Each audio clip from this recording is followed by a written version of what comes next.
ಚಿಕ್ಕ ವಯಸ್ಸಿಂದ ನಮ್ಮ ತಂದೆ ಅವರು ಬೈ ಪ್ರೊಫೆಷನ್ ಎಂಜಿನಿಯರು, ಅವರು ಡ್ಯಾಮ್ ಡಿಸೈನಿಂಗ್ ಎಕ್ಸ್ಪರ್ಟ್ ಅವರು. ಅವರು ಇನ್ಫ್ಯಾಕ್ಟ್ ಶ್ರೀಲಂಕಾ ಗೌರ್ಮೆಂಟಿಗೆಲ್ಲ as an expert adviser to the Sri Lanka government ಹೋಗಿದ್ರು ಡ್ಯಾಮ್ ಡಿಸೈನಿಂಗ್ನಲ್ಲಿ. ಅಂದರೆ ಅವರು ವಾರಾನ್ನ ಊಟ ಮಾಡಿಕೊಂಡು ಅವರು ಇಂಜಿನಿಯರ್ ಆಗಿ BMS ಅಲ್ಲಿ ಹಿ ಗಾಟ್ ಸರ್ವಿಸ್ ಡೈರೆಕ್ಟ್ಲಿ ಇನ್ ಡೆಲ್ಲಿ. ಅಲ್ಲಿಂದ ಅವ್ರು ಈ ಥರ ಎಲ್ಲ ಡೆವಲಪ್ಮೆಂಟ್ ಆಗಿದ್ದು it shows about his sincerity.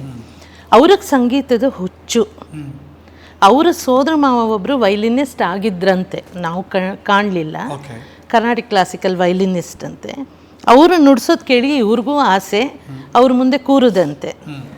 ಅವರು ಹಾಡಿಸೋದು ಒಂಚೂರು ಚೂರು. ಆಮೇಲೆ ಇವರು ಹಾಡ್ತಾ ಹಾಡ್ತಾ ಇವರು ಹುಚ್ಚನ್ನು ಗಮನಿಸ್ಬಿಟ್ಟು, ಬೇಡ ಮಂಜು ನೀ ಬಿಟ್ಬಿಡು ಇಲ್ಲಿಗೇ, ನಿನ್ನ ಓದಿನ ಮೇಲೆ ಕಾನ್ಸಂಟ್ರೇಟ್ ಮಾಡು, ನೀ ಹಾಡಿಗೆ ಬಂದುಬಿಟ್ರೆ ಅದೆಲ್ಲ ಬಿಟ್ಬಿಡ್ತೀಯ, ಬೇಡಪ್ಪ ನಿಂಗೆ ಜವಾಬ್ದಾರಿಗಳು. ಬಿಕಾಸ್ ನಮ್ಮ ತಂದೆ ಅವ್ರ ಮನೆಯಲ್ಲಿ ಎಲ್ರಿಗಿಂತ ಹಿರಿಯರು. ಸೊ ಆ್ಯಂಡ್ ನಮ್ಮ ಅಜ್ಜ ಅವರು ಚತುಶಾಸ್ತ್ರ ಪಂಡಿತರು. ಸೊ ಏನಿದ್ರು ವೇದಾಧ್ಯಯನ, ಮನೆಗೆ ಬಂದವ್ರಿಗೆ ಹೇಳ್ಕೊಡೋದು ಮಾಡೋದು, ಆ ಥರ ದುಡ್ಡು ಕಾಸು ತೊಗೊಳ್ಳೋದು ಅವೆಲ್ಲ ಏನೂ ರೀತಿ ಇರ್ತಿರ್ಲಿಲ್ಲ. ಕೊಟ್ಟರೆ ಓಕೆ, ಇಲ್ಲ ಅಂದರೂ ಓಕೆ ಅನ್ನೋ ಥರ. ಸೊ ಡ್ಯಾಡಿಗೆ ಆವಾಗ ತುಂಬ ಡಿಸಪಾಯಿಂಟ್ ಆಯಿತು, ಇದೇನಪ್ಪ ನನ್ನ ಸೋದ್ರ ಮಾವ ಆಗಿಬಿಟ್ಟು ನನಗೆ ಹಾಡಬೇಡ ಅಂದ್ಬಿಟ್ರಲ್ಲ ಅಂತ. ಬಟ್ ಇನ್ನೇನು ಬೇರೆ ದಾರಿ ಇಲ್ಲ. ಆಮೇಲೆ ತಕ್ಷಣ ಡೆಲ್ಲಿಗೂ ಕೆಲಸದ ಮೇಲೆಲ್ಲ ಹೋಗೋಂಗಾಯ್ತೆಲ್ಲ ಆಯಿತು. ಅದು ಆ ಫ್ಲೇರ್ ಮಾತ್ರ ಅದು ಉರಿತಾನೇ ಇತ್ತು ಅವರೆಲ್ಲ. ಜ್ಯೋತಿ ಸಂಗೀತದ್ದು ಯಾವ್ಯಾವಾಗಲೂ ಹಾಡೋರು. ಚಲ ಮೇಲರ ಸಾಕೇತ ರಾಮ ಚಲ ಮೇಲರ, ಇದನ್ನು ಅವಾಗವಾಗ ಹಾಡೋದು. ಕಂಠನೊಳ್ಳೆ ಕಂಚಿನಂಗಿತ್ತು, ಜೋರು ವಾಯ್ಸ್ ಮಾಡ್ಕೊಂಡು. ಯಾರ್ದು ಭಯ ಭೀತಿ ಏನಿಲ್ವಲ್ಲ. ನೀವು ಒಂದು ಸುಮ್ಮನೆ ಹಾಬಿಗೋಸ್ಕರ ಹಾಡುವಾಗ ಯಾರೂ ಬೆಟ್ಟು ತೋರಿಸೋಲ್ಲ, ಇದು ಹಿಂಗೆ ಬರಲಿಲ್ಲ, ಅದು ಹಂಗೆ ಬರಲಿಲ್ಲ, ನಿಮ್ಮ ವಾಯ್ಸ್ ಹಿಂಗೆ ಹೋಯ್ತು, ಆರಾಮ್ ಬಿಂದಾಸ್ ಹಾಡೋರು ಜೋರಾಗಿ. ಆಮೇಲೆ ಅವ್ರಿಗೇನಾಯಿತು, ನಮ್ಮ ಬ್ರದರ್ಸ್ ಎಲ್ಲ ಎಲ್ಲರಿಗೂ ಅವ್ರ ಸಂಗೀತದ ಬೇಸಿಕ್ ಎಜುಕೇಷನ್ ಕೊಡಿಸಿದ್ರು ಎಲ್ಲರಿಗೂ. ನನಗೆ 3 ಜನ ಅಣ್ಣಂದರು, 2 ಅಕ್ಕಂದರು, ನಾನು ಲಾಸ್ಟು. ಬಟ್ ಏನಂದರೆ ನಮ್ಮನೆ ಗಂಡು ಮಕ್ಳಿಗೆ ಎಲ್ರಿಗೂ ಒಳ್ಳೆ ವಾಯ್ಸು, ಬಟ್ ಯಾರಿಗೂ ಅಷ್ಟು ಇಂಟ್ರೆಸ್ಟ್ ಇಲ್ಲ. ಕೇಳೋಕ್ಕೆ ಖುಷಿ. ಅವರು ಏನಿದ್ರು ರೇನಾ ಬೀತಿ ಚಾಯ್ ಇದನ್ನೆಲ್ಲ ಹಾಡ್ತಾರೆ ನಿಂತ್ಕೊಂಡು. ಅದು ಫೀಮೇಲ್ ಸಾಂಗ್ ಆಗಲಿ, ಕಿಶೋರ್ ಕುಮಾರ್ ಸಾಂಗ್ ಆಗಲಿ, ಯಾವುದಾಗಲಿ ಹಾಡ್ತಾರೆ. ಕರೆಕ್ಟಾಗಿ ಕೂತೊಂದು ಹಾಡು ಅಂದರೆ. So he could realise his dream in me. ಅವ್ರಿಗೇನಾಯಿತು, ನಾನು ಚಿಕ್ಕ ಪಾಪು ಇದ್ದಾಗ, maybe about 1.5 2 year old, ನಮ್ಮ ಮನೆಯಲ್ಲಿ ತಂಬೂರಿ ಇತ್ತು. ಸೊ ಡ್ಯಾಡಿ ಅದನ್ನು ಶ್ರುತಿ ಮಾಡಿಬಿಟ್ಟು ಇಟ್ಕೊಂಡು ಸುಮ್ಮನೆ ಅದ್ರ ಜೊತೆಗೆ ಶ್ರುತಿಬದ್ಧವಾಗಿ ಹಾಡೋರು ಯಾವಾಗಲೂ. ಅವ್ರಿಗೆ ಅದೆಲ್ಲ ಯಾವತ್ತೂ ತೊಂದರೆ ಇರಲಿಲ್ಲ. ಅವ್ರು ಹಾಡುವ ನಾನು ಎದ್ರಲ್ಲಿ ಕೂತ್ಕೋತಿದ್ನಂತೆ ಚಕ್ಕಂಬಕ್ಳ ಹಾಕ್ಕೊಂಡು. ನಮ್ಮಪ್ಪ ಸಾ ಅಂದರೆ ನಾನು ಸಾ ಅಂತಿದ್ನಂತೆ ಜೊತೆಗೆ. And I was bang on in Shruti because ಅವ್ರು ಆವಾಗ ಈ ಗ್ರಿಂಡಿಗೆ ಸ್ಪೂಲ್ ಟೇಪ್ ಬರೋದಲ್ಲ, ಅದಿತ್ತು ಮನೆಯಲ್ಲಿ. ಅಣ್ಣ ಅದರಲ್ಲಿ ಎಲ್ಲ ರೆಕಾರ್ಡ್ ಮಾಡಿದರು. ಸೊ ನಾವು ಸ್ವಲ್ಪ ದೊಡ್ಡವರಮ್ಮೆ ಅದನ್ನೆಲ್ಲ ಪ್ಲೇ ಮಾಡಿ ಕೇಳಿಸೋರು. ಆ್ಯಂಡ್ ಬಹುಶಃ ನಮ್ಮ ತಂದೆಗೆ ಬಂದಿದ್ದು ನ್ಯಾಕು ಅವ್ರ ತಾಯಿಯಿಂದ. ಅವರು ಹಳ್ಳಿನಲ್ಲಿದ್ದು ಈ ಮುತ್ತಕದ ಎಲೆ ಎಲ್ಲ ಕಟ್ಟುವಾಗ ಅವರು ಹಾಡ್ತಾ ಇರೋರು. Lovely voice she had. ಅವರು ಒಂದು 75 ವರ್ಷ ಇದ್ದಾಗ ಹಾಡಿದ್ದನ್ನು ಡ್ಯಾಡಿ ರೆಕಾರ್ಡ್ ಮಾಡಿದರು. ಕೇಳಿದ್ರೆ ಮಾತ್ರ ಯಾರೋ 15 ವರ್ಷದ ಒಂದು ಹೆಣ್ಮಗು ಹಾಡೋ ಥರ ಇರೋದು ವಾಯ್ಸು.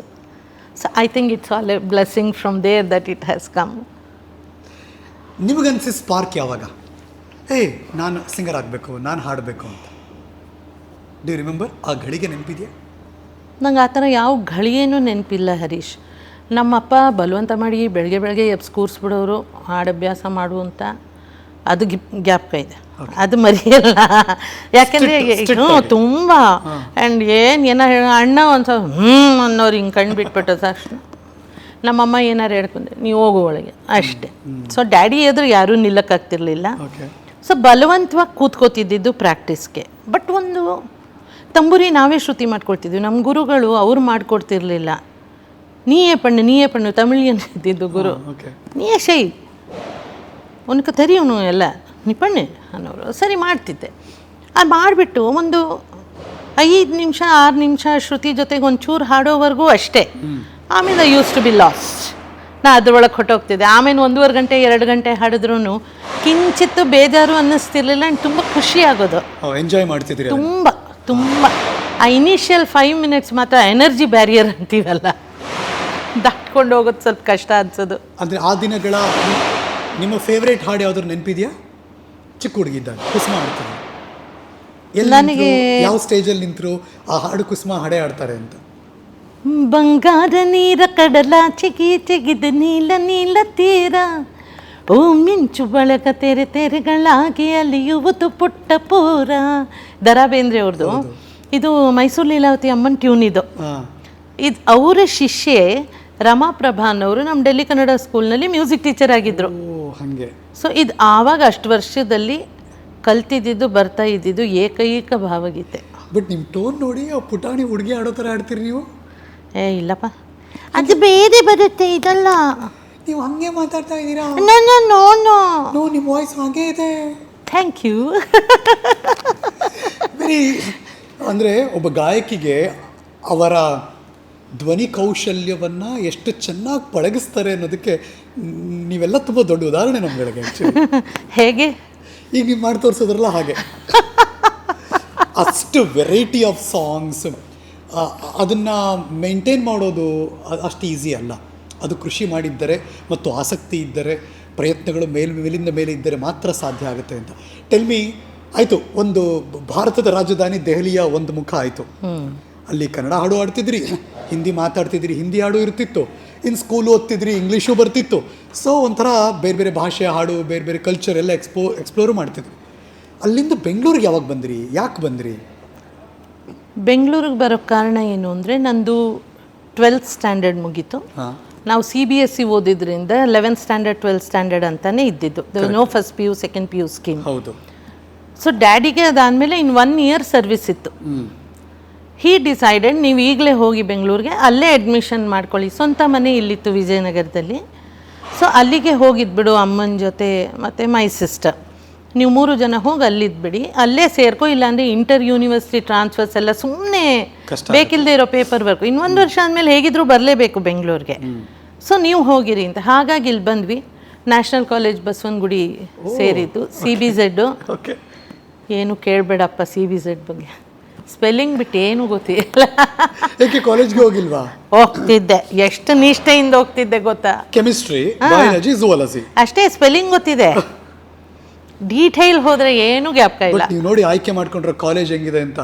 ಬಸವನಗುಡಿ ನ್ಯಾಷನಲ್ ಕಾಲೇಜ್ ಅಂದರೆ ಒಂಥರ ಈ ರಂಗಕರ್ಮಿಗಳು ಅಥವಾ ಸಿನಿಮಾ ಸೆಲೆಬ್ರಿಟಿಗಳು ಇವರೆಲ್ಲರೂ ಓದಿರುವ ಬಳಗನೇ ಅದು.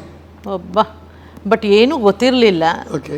ಇಲ್ಲಿ ಬಂದಾಗ ಕಸಿನ್ಸ್ ಸಜೆಸ್ಟ್ ಮಾಡಿದ್ದು, ವೈ ಡೋಂಟ್ ಯು ಟ್ರೈ ಅಂತ. ಮತ್ತು ಇನಿಷಿಯಲಿ ನಾವು ಸೀದಾ ವಿಜಯನಗರ ಮನೆಗೆ ಹೋಗಿರಲಿಲ್ಲ. ಚಾಮರಾಜಪೇಟೆನಲ್ಲಿ ನಮ್ಮ ಅಜ್ಜ ಮನೆ, ನನ್ನ ತಾಯಿಯ ಪೇರೆಂಟ್ಸು. ಅಲ್ಲಿಂದ ಅಪ್ ಆ್ಯಂಡ್ ಡೌನ್ ಮಾಡೋ ಥರ ಯಾವ್ದಾರ ಕಾಲೇಜ್. ಸೊ ಬಸವನಗುಡಿ ನ್ಯಾಷನಲ್ ಕಾಲೇಜ್ಗೆ ಟ್ರೈ ಮಾಡಿ, ತುಂಬ ಒಳ್ಳೆ ಹೆಸರಿದೆ. ಸೊ ಟ್ರೈ ಮಾಡಿ, ಓಕೆ ಸಿಕ್ತು, ಬಂದ್ವಿ. ಹೆಂಗಿದ್ರು ಅವಾಗ ನೋಡೋಕೆ ಕುಸುಮ ಅವರು? ಕುಸುಮ ಅವರ ಒಂದು 48 ಕಿಲೋ ಇದ್ದರು. ಅಲ್ಲಿಂದಲೇ ಸ್ಟಾರ್ಟ್ ಆಗಬೇಕು. ಆ್ಯಂಡ್ ಉದ್ದ ಜಡೆ, ಐ ಹ್ಯಾಡ್ ಥಿಕ್ ಹೇರ್ಸ್, ಉದ್ದ ಜಡೆ, ಒಂದು ಸೊಂಟದಿಂದ ಕೆಳಗವರೆಗೂ ಬರೋದು. ಆ್ಯಂಡ್ ಮಿಡಿಗಳು ಹಾಕ್ಕೊಳ್ತಾ ಇದ್ದೆ. But I always love to wear saris, even in my school days. ನಮ್ಮ ಅಮ್ಮ ಮಿಕ್ಕಿ ಜೀವಮಾನವೆಲ್ಲ ಸೀರೆ ಉಡೋದು ಇದ್ದೇ ಇದೆ. ಈಗಿಂದ ಯಾಕಮ್ಮ ಸೀರೆ ಉಡ್ತೀಯ, ಆಸೆ, ಅದೊಂಥರ ಹುಚ್ಚು.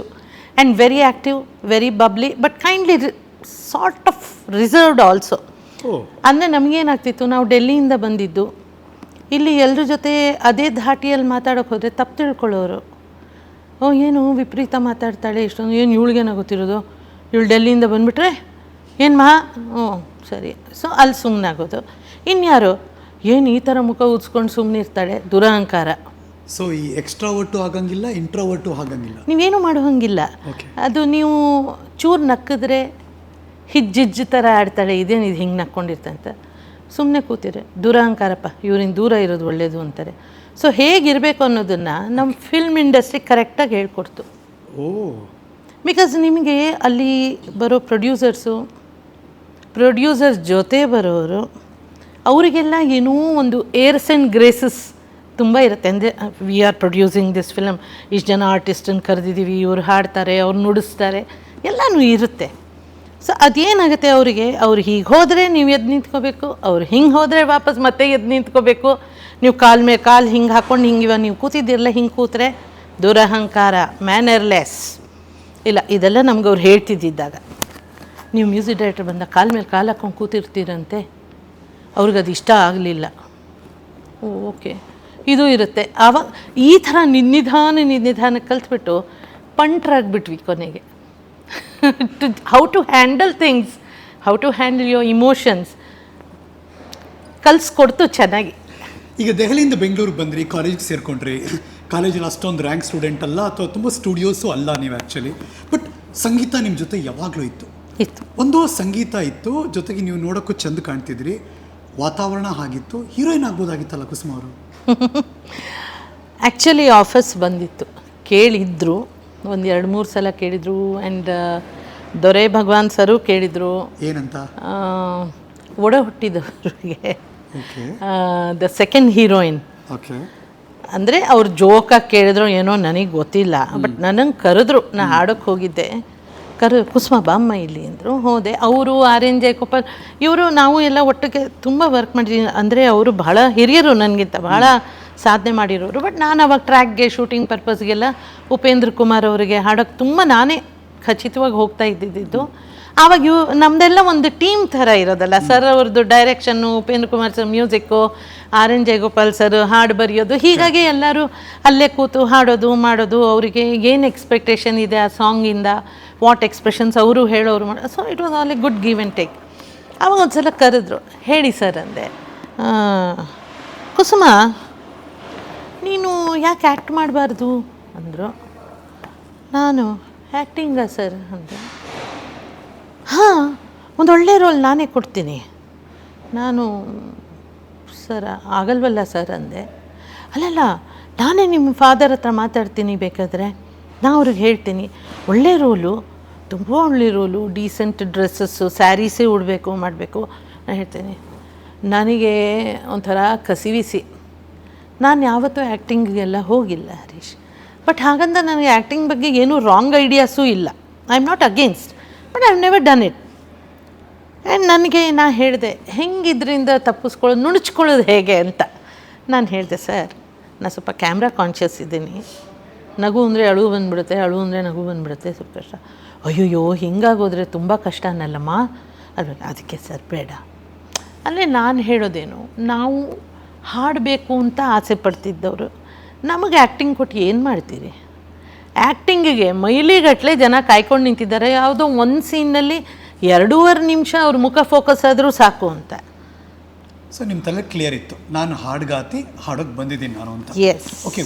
ಒಂದು ಗಳಿಗೆ ಇತ್ತಲ್ಲ, ಎಲ್ಲೋ ಓದ್ತಿದ್ದ ಹುಡುಗಿ, ಕಲಿತಿದ್ದ ಹುಡುಗಿ, ಸಿನಿಮಾ ಇಂಡಸ್ಟ್ರಿಗೂ ಲಿಂಕ್ ಎಲ್ಲಿಂದ? ನೆನಪಿದೆಯಾ ಆ ಘಟನೆ? ನಾವು ನ್ಯಾಷನಲ್ ಕಾಲೇಜಲ್ಲಿ ಓದುವಾಗ, ಐ ಥಿಂಕ್ ಸೆಕೆಂಡ್ ಇಯರ್ ಇರಬೇಕು, ನಾನು ಓದುವಾಗ ನಮ್ಮ ಕಾಲೇಜ್ ಆಫೀಸ್ ರೂಮ್ನಲ್ಲಿ ಒಂದು ಮೆಮೋನ ಪೇಸ್ಟ್ ಮಾಡಿ ಇಟ್ಟಿದ್ರು. ಅದರಲ್ಲಿ ಒಂದು ಖ್ಯಾತ ಕನ್ನಡ ಸಂಗೀತ ನಿರ್ದೇಶಕರು ಒಂದು ವಾಯ್ಸ್ ಟೆಸ್ಟ್ ಇಟ್ಕೊಂಡಿದ್ದಾರೆ, ಆಡಿಷನ್ನು. ಭಾರತೀಯ ವಿದ್ಯಾಭವನ್ಗೆ ಯಾರ್ಯಾರಿಗೆ ಇಂಟ್ರೆಸ್ಟ್ ಇದೆಯೋ ಅವ್ರು ಹೋಗಬಹುದು ಅಂತ. Race course road. Correct. So ಇದು ಎಲ್ಲ ಕಾಲೇಜ್ಗಳಿಗೂ ಕಳಿಸಿದ್ರು, ಅಂದರೆ ಸುಮಾರು ಕಾಲೇಜ್ಗಳಿಗೆ. ಸೊ ನಾವು ಹೋಗಿದ್ವಿ, ಒಂದು 6-7 ಜನ ಹೋಗಿದ್ವಿ ನಮ್ಮ ಕಾಲೇಜಿಂದ. ಅಲ್ಲಿ ಕೆಳಗಡೆ ಹಾಲ್ನಲ್ಲಿ ಕೂತ್ಕೊಂಡ್ವಿ. ಆ್ಯಂಡ್ ನನಗೆ ಆವಾಗಿನ ನಾವು ಡೆಲ್ಲಿಯಿಂದ ಬಂದಿದ್ದರಿಂದ ನನಗೆ ವಿಜಯ್ ಭಾಸ್ಕರ್ ಅವರು, ಅವ್ರು ಯಾವ ಖ್ಯಾತಿಯ ಮ್ಯೂಸಿಕ್ ಡೈರೆಕ್ಟ್ರು ಏನೂ ಗೊತ್ತಿಲ್ಲ, ಹೋಗಿ ಕೂತ್ವಿ. ಅಲ್ಲಿ ತುಂಬ ಜನ ಮಿಕ್ಕವ್ರು ಬಂದವರೆಲ್ಲ ಇಲ್ಲೇ ಬೆಂಗಳೂರಲ್ಲೇ ಇದ್ದವರು. ಸೊ ಅವರು ಸರ್ ಅಲ್ಲಿ ನಮಗೆ ಮುಂಚೆ ಹೆಸರು ಹೇಳಿರಲಿಲ್ಲ, ಖ್ಯಾತ ಸಂಗೀತ ನಿರ್ದೇಶಕರು ಅಂತ ಅಷ್ಟೇ ಹೇಳಿತು. ಸರ್ ಆ ಕಡೆ ಕೂತಿದ್ದಾರೆ, ಹಿಂಗೆ ಅವ್ರ ಪೋಸ್ಟರ್ ಯಾವಾಗಲೂ ಹೀಗಿರೋದು, ಬಹಳ ಗಂಭೀರ, ಹಿಂಗೆ ಕೈ ಕಟ್ಟಿ ಹಿಂಗೆ ನೋಡ್ತಿರೋರು. ಸುಮ್ಮನೆ ಮುಖದಲ್ಲಿ ಚೂರು ಕೋಪ ಇರ್ತಿರ್ಲಿಲ್ಲ, ಹಾಗಂತ ತುಂಬ ನಗುನೂ ಇರ್ತಿಲ್ಲ, ಗಂಭೀರವಾಗಿ ನೋಡ್ತಿರೋರು. ಇನ್ನೊಬ್ಬರು ಸ್ಟೇಜ್ ಮೇಲೆ ಒಂದು ಎಲೆಕ್ಟ್ರಾನಿಕ್ ತಂಬೂರಿ ಇಟ್ಟು ಕನೆಕ್ಟ್ ಮಾಡ್ತಾಯಿದ್ರು, ಪ್ರಕಾಶ್ ಅವರು. ಅವ್ರಿಗೆ assistant. In every which way you can find very nice person. ಸರಿ, ಎಲ್ಲ ಕಾಲೇಜ್ ಸ್ಟೂಡೆಂಟ್ಸು ನಾವೊಂದು 100 ಜನನೇ ಅಲ್ಲಿ ಸೇರಿದ್ವಿ. ಒಬ್ಬೊಬ್ರಾಗ ಅವರ ಹೆಸರು ಕರೆದ್ರು, ಹೋದರು. ಅವ್ರುಗಳೆಲ್ಲ ಹೆಚ್ಚಾಗಿ ಹಾಡಿದ್ದಿದ್ದು ಭಾವಗೀತೆಗಳು, ಇಲ್ಲ ಜಾನಪದ ಗೀತೆ. ನನಗೆ ಎರಡೂ ಬರುವಲ್ದು, ಎರಡೂ ಗೊತ್ತಿಲ್ಲ. ಸರಿ ಬರೀ ಬಂಗಾರ ನೀರ ಒಂದು ಗೊತ್ತಿತ್ತು, ಅದು ಯಾಕೋ ಆ ಮೂಮೆಂಟಲ್ಲಿ ಹಿಂದೆ ಕೊಟ್ಟೋಯ್ತು, ತಲೆಗೆ ಜ್ಞಾಪಕನೇ ಬರಲಿಲ್ಲ ಅದನ್ನು ಹಾಡ್ಬೋದು ಅಂತ. ಸರಿ ಅವರು ಇವರು ಹಾಡ್ತಿದ್ರು, ಕೆಲವರು ದೇವ್ರ ನಾಮಗಳು ಒಳ್ಳೊಳ್ಳೆದು ಹಾಡ್ತಾಯಿದ್ರು. ನನಗೆ ಸರಿಯಾಗಿ ಆವಾಗ ನೆನಪಿದ್ದಿದ್ದು ಒಂದೇ ದೇವ್ರ ನಾಮ, ಎಲ್ಲಿರುವನೋ ರಂಗ, ಎಲ್ಲಿರುವನೋ ರಂಗ ಎಂಬ ಸಂಶಯ ಬೇಡ, ಎಲ್ಲಿ ಭಕ್ತರು ಇರೋ ಅದೇನೋ words I have forgotten now, Sindhu Bhairavi ರಾಗದಲ್ಲಿ ನನ್ನ ಹೆಸರು ಕರೆದಾಗ ಹೋದೆ. I was all a nervous mess, but ನಾನು ಯಾವತ್ತೂ ನನ್ನ ಮುಖದಲ್ಲಿ ಅದು ಗೊತ್ತಾಗ್ತಿರ್ಲಿಲ್ಲ. ಹೋಗಿ ಕೂತೆ, ಎಲೆಕ್ಟ್ರಾನಿಕ್ ತಂಬೂರಿ ಅವ್ರ ಶ್ರುತಿ ಕೇಳಿದ್ರು, ಓಕೆ ಜಿ ಶಾರ್ಪು ಏನೋ, ನಮಗೆಲ್ಲ ಆವಾಗ ಕ್ಲಾಸಿಕಲ್ ಪಾಠ ಎಲ್ಲ ಆ ಶ್ರುತಿಗಳಲ್ಲೇ ಆಗ್ತಾ ಇದ್ದಿದ್ದು. ಅದನ್ನ ಇಟ್ಕೊಂಡೆ ಹಾಡಿದೆ. 2 ಲೈನ್ ಹಾಡಿದ ತಕ್ಷಣ ಹಾಂ ಹಿಂಗಂದ್ರು ವಿಜಯ್ ಭಾಸ್ಕರ್ ಸರು, ಪ್ರಕಾಶ್ ಅವರು ಸಾಕು ಬನ್ನಿ ಇಳೀರಿ ಅಂತ ಇಳಿದೆ. ಸ್ವಲ್ಪ ಬಾಗ್ಲ ಹತ್ರ ಕೂತ್ಕೊಳ್ಳೋದು ವಾಸಿ ಅನಿಸ್ತು, ಬಿಕಾಸ್ ಮಿಕ್ಕವರೆಲ್ಲ 6-8 ಲೈನ್ ಹಾಡಿದ್ರು, ನನಗೆ 2 ಲೈನಿಗೆ ಬಂದು ಹಿಂಗೆ ಅಂದ್ಬಿಟ್ರಲ್ಲ, ಓಕೆ ಕ್ಲೋಸ್ ಕುಸ್ವ ಅಂದ್ಕೊಂಡು ನಾನು ಬಾಗ್ಲ ಹತ್ರ ಕೂತಿದ್ದೆ ನಿಜವಾಗ್ಲೂ. ಹಾಂ, ಅವ್ರು ಯಾವಾಗ ಹೆಸರುಗಳು ಸೆಲೆಕ್ಟ್ ಮಾಡಿರೋದನ್ನು ಹೇಳ್ತಾರೋ, ನಮ್ದಿಲ್ಲ ಅಂದರೆ ಸೈಲೆಂಟಾಗಿ ಹಿಂಗೆ ಎದ್ದೋಗ್ಬಿಡ್ಬೋದು ಆಚೆಗೆ, ಇನ್ನು ಯಾರ ಮುಖ ನೋಡೋದು ಬೇಡ ಅಂತ. ಸೊ ಕೂತಿದ್ದೆ, ಹಂಗಾಯ್ತು ಆಯಿತು ಎಲ್ಲಾರ್ದು ಆಯಿತು. But I was least concerned about what others were singing. ನನ್ನ ತಲೆಯಲ್ಲಿ ಬರೀ ಇದ್ದೇನೆ, ನಂದು ಹೋಯ್ತು, ನಾ ಎದ್ದು ಹೋಗ್ಬೋದು ಆಗೋಯ್ತು. ಇಷ್ಟ ಆಗಿಲ್ಲ ಅವ್ರಿಗೆ, ಏನೇನೋ ದೇವ್ರ ನಮ್ಮ ಹಿಡ್ಕೊಂಬಂದ್ರೆ ಅವರಾದ್ರೂ ಏನು ಮಾಡ್ತಾರೆ ಅಂದ್ಕೊಂಡು ಏನೇನೋ ಯೋಚಿಸಿದೆ. ಸರಿ ಆಮೇಲೆ ಸಡನ್ಗೆ ಕುಸುಮ ಅವ್ರು ಯಾರಪ್ಪ ಅಂದಂಗಾಯ್ತು. ನಾ ತಲೆ ಎತ್ಬಿಟ್ಟು ಹೀಗೆ ನೋಡಿದೆ, ಪ್ರಕಾಶ್ ಅವರು ನಿಂತ್ಕೊಂಡು ಕರೀತಿದ್ರು. ಸರ್ ಅಂದೆ, ಬನ್ನಿ ಅದೇನೋ ಹಾಡೋವಾಗ ಶುರು ಮಾಡಿದ್ರೆ ನೀವ ಮುಗಿಸಿ ಅಂದರು.